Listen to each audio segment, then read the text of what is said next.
வந்து second largest பிளேயரா இருக்காங்க அப்படின்னு சொல்லலாம். ஸோ வேல்யூ எடுத்துக்கிட்டீங்கன்னா கிட்டத்தட்ட 12% பை வேல்யூ, 29% வந்து பென்சில் மட்டுமே, 30% மேத்தமெட்டிக்கல் இன்ஸ்ட்ருமெண்ட் பாக்ஸஸ்.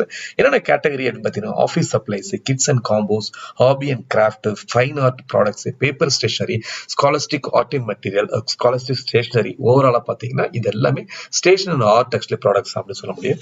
ஸோ இவங்களோட பார்ட்னர்ஷிப் எடுத்தீங்கன்னா ஒரு இட்டாலியன் கம்பெனி ஃபிலா அப்படிங்கிற ஒரு கம்பெனியோட வந்துட்டு பார்ட்னர்ஷிப் வச்சிருக்காங்க.